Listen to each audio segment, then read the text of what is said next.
মই পীযুষ হাজৰিকাই ঈশ্বৰৰ নামত শপত লওঁ যে বিধিৰ দ্বাৰা স্থাপিত ভাৰতৰ সংবিধানৰ প্ৰতি মই প্ৰকৃত বিশ্বাস আৰু আনুগত্য পোষণ কৰিম।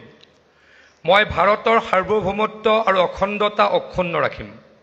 মই অসমৰ এগৰাকী মন্ত্ৰী হিচাপে মোৰ কৰ্তব্য বিশ্বস্ততাৰে আৰু শুদ্ধ অন্তঃকৰণেৰে সম্পাদন কৰিম। আৰু মই ভয় বা পক্ষপাত অনুৰাগ বা বিদ্বেষ নোহোৱাকৈ সংবিধান আৰু আইন অনুসাৰে সকলো শ্ৰেণীৰ লোকৰ প্ৰতি ন্যায় আচৰণ কৰিম।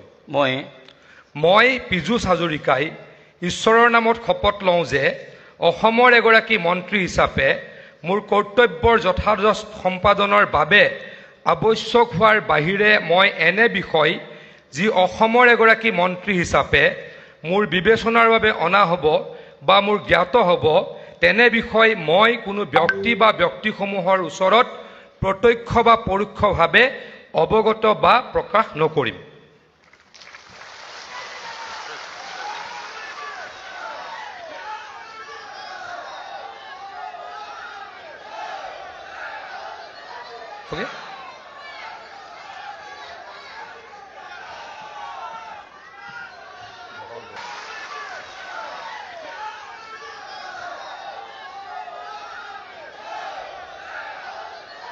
Okay?